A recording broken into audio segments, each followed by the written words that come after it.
Good morning. Welcome to this week's episode of Elevate Your Coaching Business. And this week, I'm actually going to talk to you about what it looked like for me to ditch my HR job, like my really good HR job, and become a full-time coach. I get asked this question a lot, like, how did you do it? And specifically, what steps did I take to be able to get there? So I'm going to share it with you today, and I'm going to give you like the real, raw, honest truth. So like what it really looked like, what it felt like, what the mistakes were that I made, so that you're not just seeing what it is now, which is not what it looked like when it started.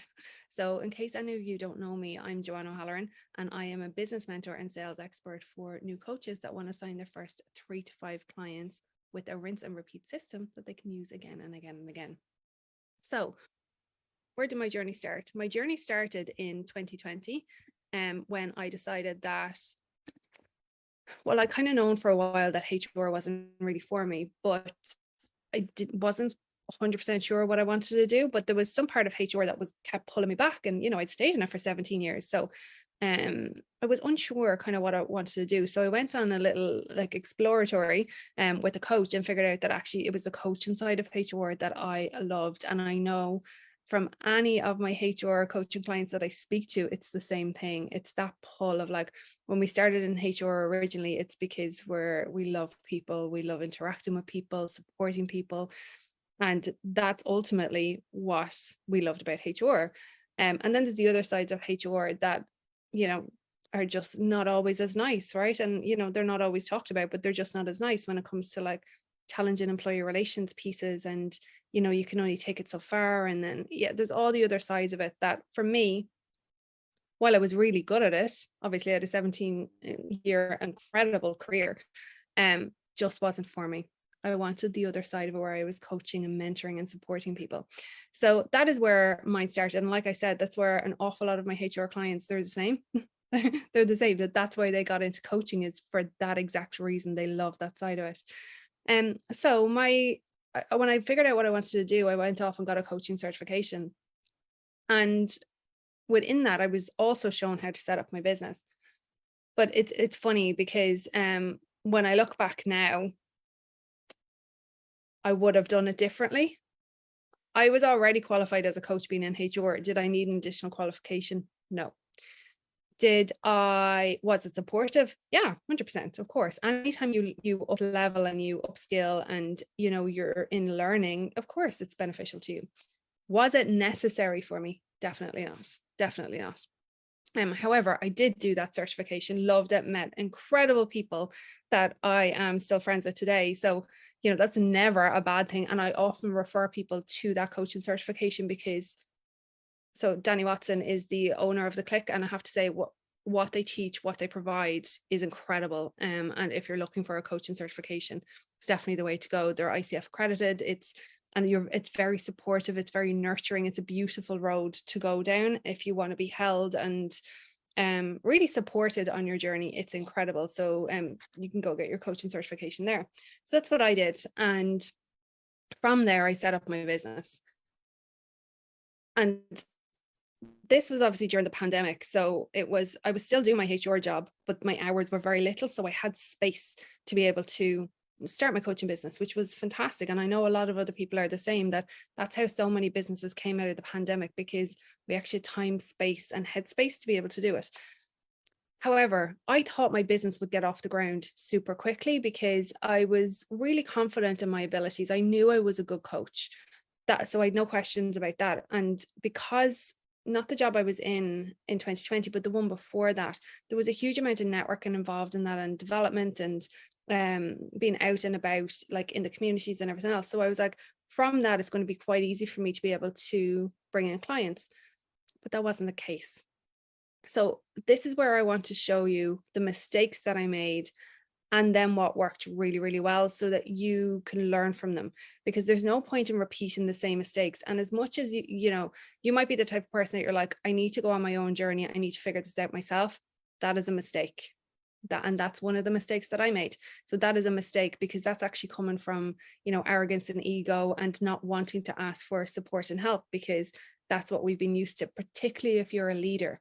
If you're a leader, you have been very well conditioned to be responsible for your department, for your area, maybe for the direction that the business is going, and that it is yours and you get to drive it. So while that is absolutely applicable in your business, you also have to get support because you don't know what you don't know.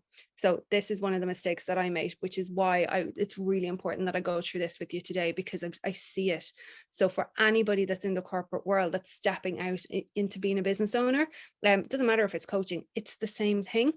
It's the same mistakes that are being repeated. So if you don't have to, and you can learn from somebody else, do that. It will make your life so much easier. There's less beat up, there's less that scarcity and that, oh crap, is this going to work? When you get support. So the first 8 months of my business, I made a total of €2,000. And I talk about this all the time. I'm an open book. You can ask me anything and I will tell you honestly. So I made €2,000 and I was so excited when I got my first client. I was like elated, I'll be honest with you, I couldn't believe it, because not only was she a yes, I didn't really have a sales call. I had a conversation, and she paid in full. I'm like, okay, so this gets to be easy, right? Is how it went in my mind. But then nothing happened. So that happened at month 4, and then nothing happened. No, that happened at month 5, and then nothing happened then for the next couple of months. And I was like, oh, okay, is this really going to work? Because what do we see online all the time? We see, here's your 10K months, here's your 20K months. Okay, let's get you to 50K months. And it's projected as if it's going to be really easy. Now, don't get me wrong, it does get easier when you work through all of this. It gets easier. So first 8 months, made a total of 2K, and was like, okay, something's not working. But it was what I was willing to do and not willing to do that really shone the light on why I had only made €2,000 and had one client in an 8-month period. So in terms of the mistakes that I made, I didn't go all in. Now, what I mean by that is you do not need to quit your job to go all into your business. So really, let me say that again. You do not need to quit your job to go all into your business. I did not. I made sure that I was financially set up because I'm a single parent. Yes, Leah may be older. So my daughter's 22 now, and she started her own family, but I still had bills to pay. I still was responsible for her because she was in college at the time. So there was still things that had to be taken care of between the mortgage, the bills, everything needed to be taken care of. So I am not for one second saying that you quit your job and go all into your business if you're not in a financial position to do so. But what I am saying is that you get to go all in. So I didn't go all in. And what I mean by that is, with the time that I had, I didn't allocate my time effectively to my business. When I was in my business, I wasn't concentrating on activities that would generate leads and that would convert leads. I did not concentrate on them. I concentrated on what felt easy for me and comfortable for me, and did what I see a lot of people do, which is I need to have this ready before I do this. And I can honestly say that was the biggest mistake that I made, because it pulled me back. It kept me back for too long. And the mountain that I had to climb then was bigger than what I had been originally, because now I had all these like services and products, and I had nobody to buy them. I didn't even know if people wanted them, right? So if you are in that frame of mind where you're like, I need to have like my coaching program first, I need to have my certification first, I need to have my confidence first, that is not going all in, and that is being conditional. And that is my number one mistake that I made, is that I didn't go all in. I had time. I didn't necessarily have money because of the pandemic, and there were situations that had happened prior to that, but I definitely had time and I had energy, but I chose not to put it into the activities that would generate actual results. So that's the first one. So if you're in this situation right now, my invitation to you is go all in. And I mean go all in. And like I said, that does not mean quit your business. But what it means is that when your time is spent in your business, on your business, make sure that it is focused on activities that are going to generate leads. You get to know your leads, and then you convert your leads. Because without leads, you're not going to have anybody to sell to. And without making sales, you're obviously never going to be able to leave your job if that's your intention, right? So doing that in that order is really important, and to make sure that they're your activities. The next mistake I made was, like I said, needing to have my service like fully laid out before I made the offer or the invitation for people to come work with me. And I'll tell you why that didn't work. And I see this time and time again. I've yet to have one client that has come to me that we haven't changed their program. So I'll say that again. I've yet to have one client come to me that we haven't changed their program. And the reason being is that you have got to have proof of concept as to whether or not the concept of your program, your service, your method of your approach to coaching for whoever it is that you're setting up your coaching business to support is going to work, that that's what they want and that that's what they need. You cannot know that in advance, right? You just can't. So if you set up your product or your service like I did, right? I laid out my coaching program in advance and the order based on what worked for me. However, when with my first client, and then as I started applying it to my clients, I had to tweak it anyway because it wasn't working for them in the order that I was committed to laying it out. So that was a lot of time that I wasted on developing a service that ended up needing to be changed anyway. No, of course you're going to be tweaking your program as you're going. Of course you are, because things change, like globally, personalities change, you grow, your clients grow, like everything changes, right? So you've got to be super comfortable with that anyway. And if you're coming from HR, you will be, because we are change masters, right? Like that's what we do. However, when it comes to your coaching program, if you have set it out before you have an audience to know whether or not that's specifically what they want, 99% of the time you will struggle to sell it. Again, I wish I knew that, right? I wish I knew that. Now, I did hear, don't get me wrong, I did hear that you want to have an audience set up ready to sell to before you release your product. But what I didn't know was you need to have proof of concept before you create your service. And like I always encourage my clients as well, you only need to be like a couple of steps ahead, like in terms of your service. Because if you're recording something or you're doing up worksheets or maybe activities or tasks, like if you have a client in front of you, you're working one-to-one with a client and they're in front of you and you can see that they need something else, but you're like hard set committed to, what you've created. Who are you making that about? Then it becomes about you and not about the client that you're serving. Like I know what my one-to-ones, like I will create stuff on the fly for them if they need it.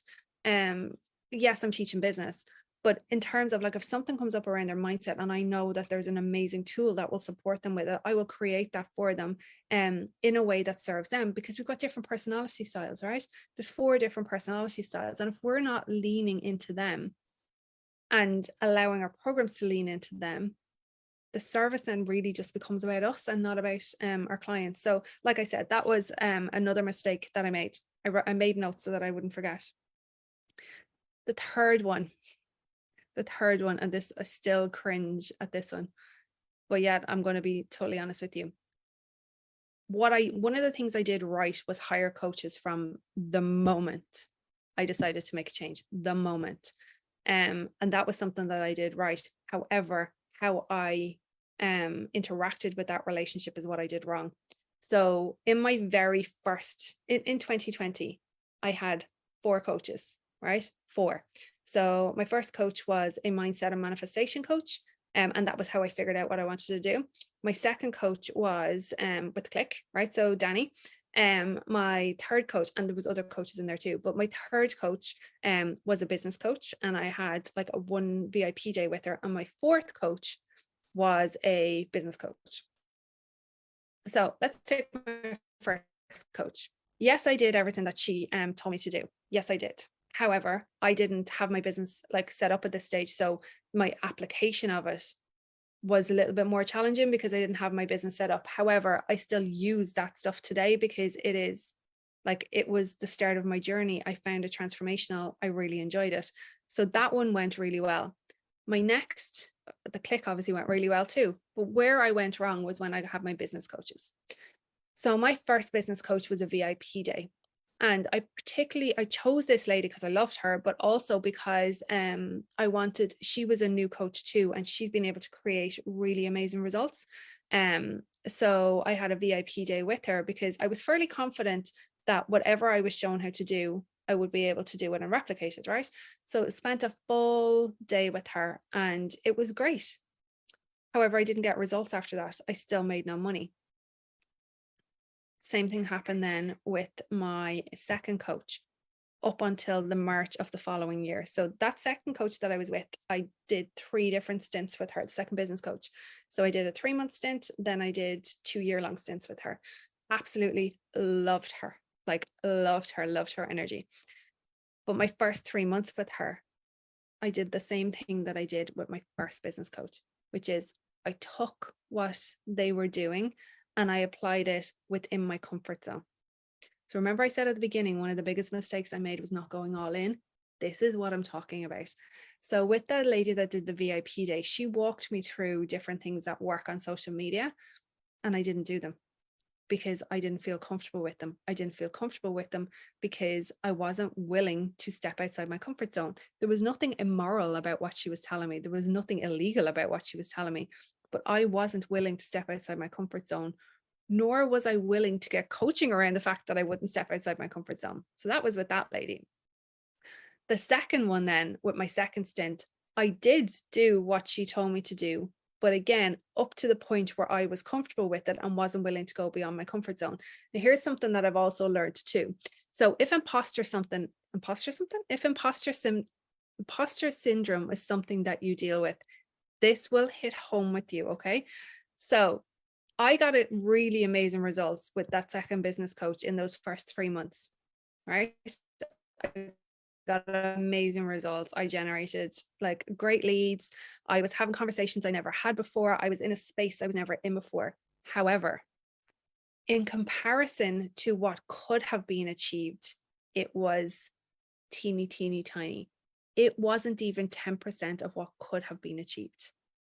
And the reason I know that is because I know the data that goes with this, right? It was only 10%. So why was that? So yes, I achieved results. Yes, I did, right? I started generating leads. And then the following March, I made my first 10K month. And this was all with this particular coach. And I did that, still not going all in, right? Isn't this interesting? So what I did was I literally took what she said and I applied it, but I still applied it within my comfort zone. So yes, I got results, but it still wasn't sufficient for me to be able to leave my job, right? Because I was putting in a huge amount of work and not getting a lot of results because I hadn't gone all in. I was doing it my way, which was a load of crap, right? I was doing it my way, and making my life quite challenging because of the amount of effort that I was putting in and not getting the results. But the reason I wasn't getting the results was all because of me. It had nothing got to do with the strategy. And I chose not to lean in for coaching for it. So I knew that these thoughts were going on in my head. And when I met with my coach, I wouldn't share them with her. I would just tell her what the great stuff that was happening. So this is quite common, and it's quite common for high achievers, right? Because we will get to a certain point. We can achieve quite a lot, right? There's no doubt about that. We can achieve quite a lot. We can do quite a lot. We are quite productive. That's not always healthy when you're building a business. I thought it was, but it's not always healthy when you're building a business. We can do quite a lot, and our resilience levels are quite high, and we can get quite far before the cracks really start to show. And this is what happened with me. So I was able to bring it quite far and get it to a particular point before I started to feel that kind of burnout.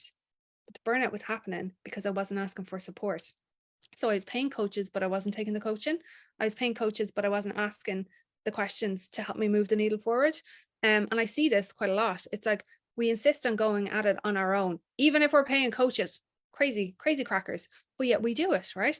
So I am the type of person that when I was starting out, I was like, okay, just tell me what to do and I'll do it.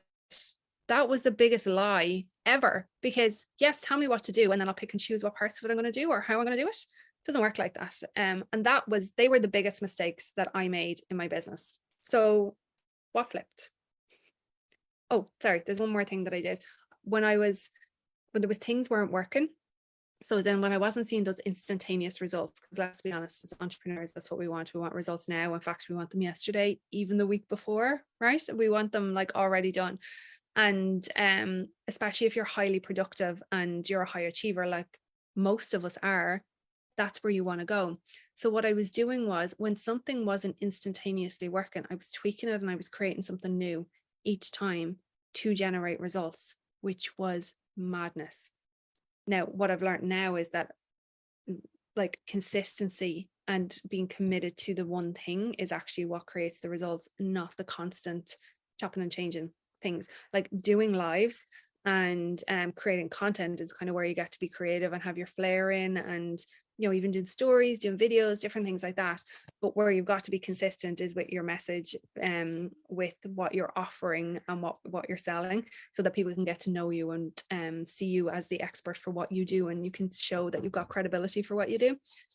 So they were my mistakes. But what did I do well? Because things did shift, right? In March 2021 is when things shifted.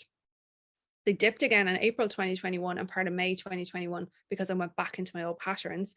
But then I realized it, switched it, and then that was when everything started to change and we're at where we're at today. So you can see that it's possible. So by December 2021, I was out of my job. Now, I'd quit my job before that, but I stayed working with them. I loved working with them. They were my most favorite people to work with. They were incredible. And I always say I would never have left that job if my heart wasn't being pulled to do something else. Like they were just fabulous to work for. So blessed. But in terms of what I did really well and what worked really, really well, because like I said, things did change in March 2021, thankfully. And what changed was I stopped and went, okay, I cannot keep pummeling money into something that I'm not getting results from. Like, if it's going to change, I'm the only person that can do this. I'm investing in coaches where people are actually getting results. So why amn't I? Like, this is not a them issue. This is a me issue. And I wasn't even making it a them issue. I knew it was a me issue. But I was like, what am I not doing? So I sat down with a piece of paper and went, okay, what have both of the coaches told me to do? What have I achieved with them? And when I did that, I was like, oh my goodness.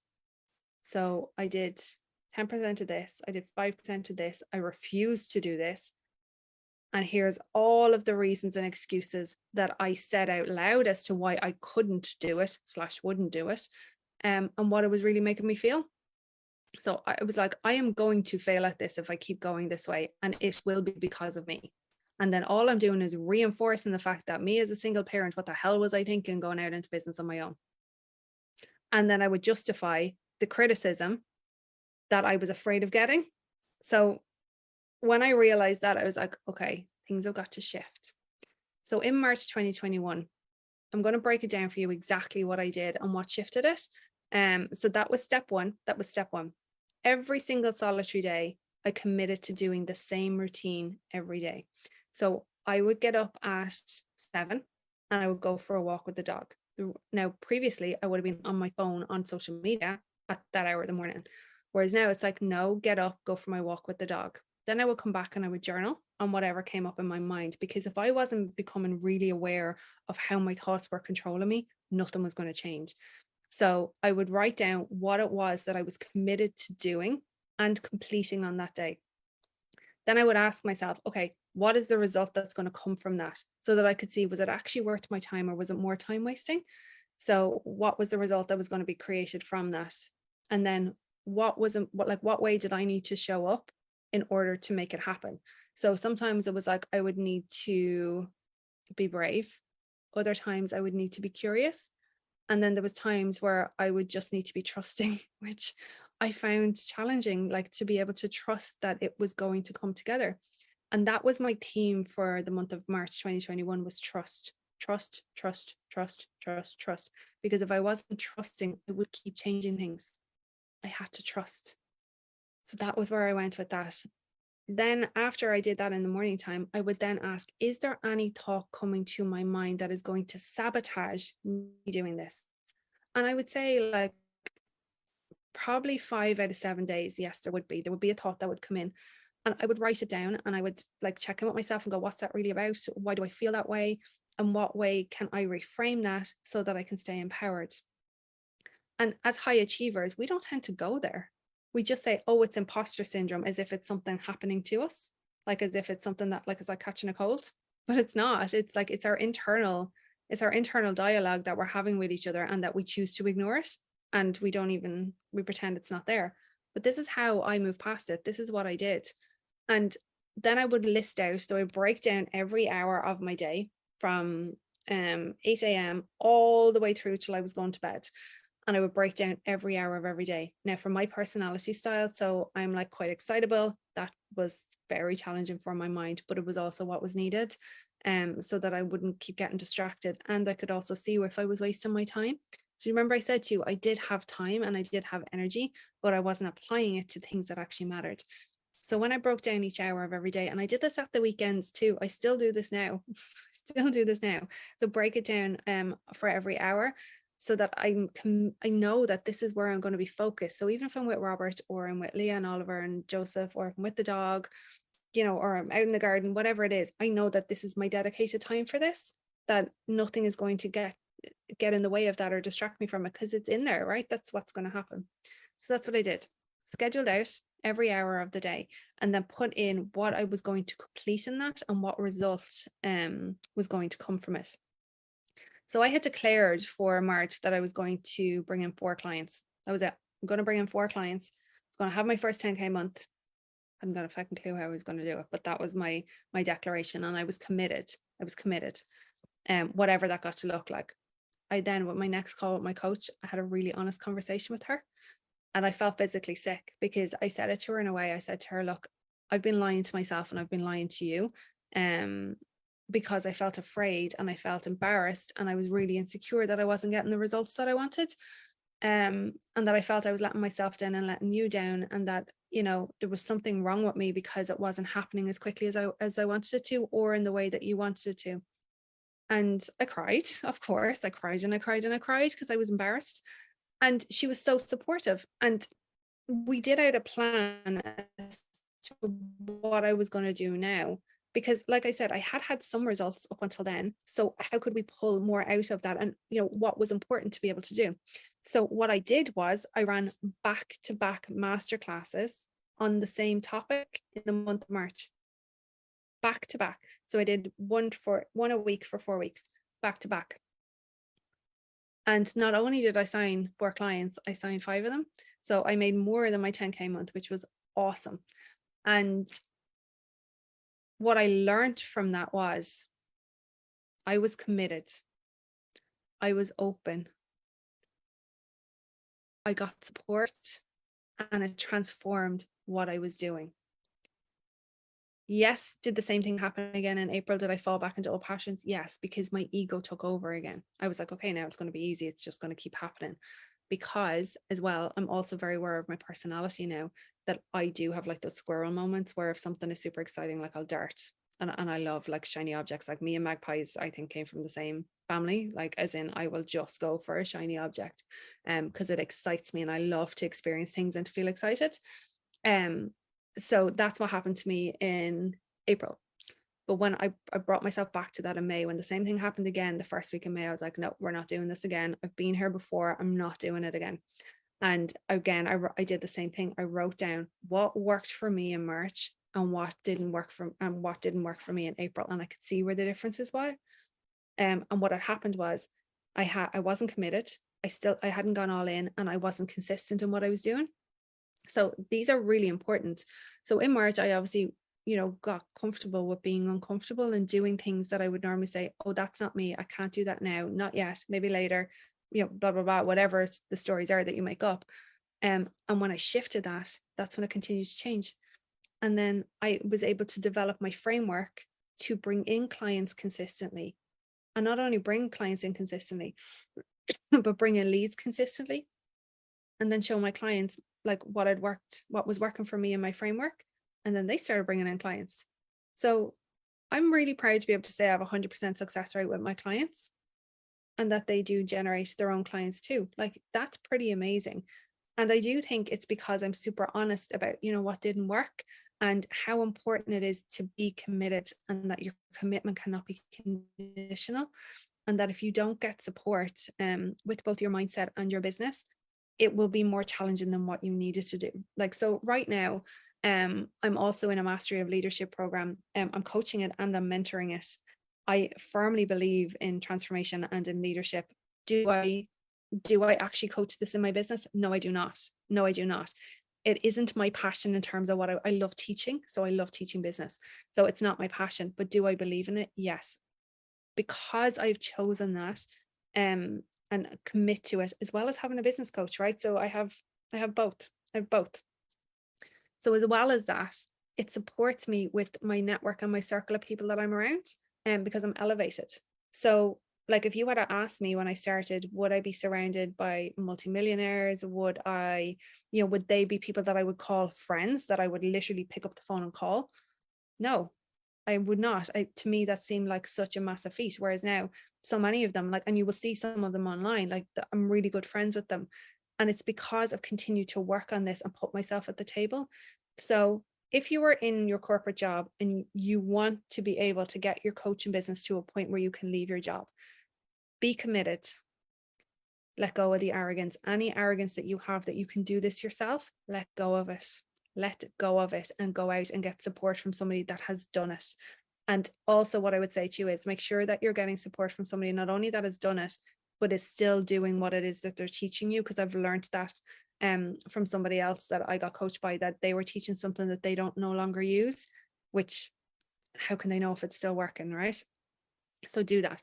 Make sure that you're committed, no conditions, no stories, no excuses.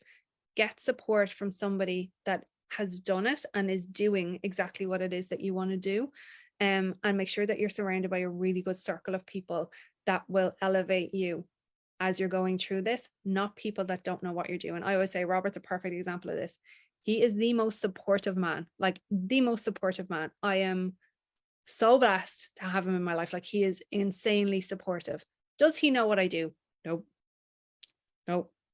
He'll be like, yeah, like, yeah, don't you like help people there, like, or something with business and something like that. He hasn't got a clue what I do. And that's great. He doesn't need to know.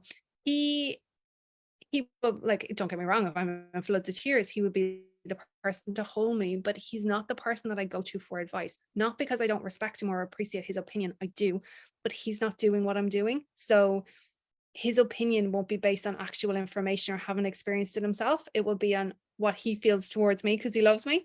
So that's why it's super important to have your network around you that are doing what you're doing and are building businesses and are creating ripples in the world and are creating the things that you want to, so that you have like actual support from people that are doing it. There's nothing like it.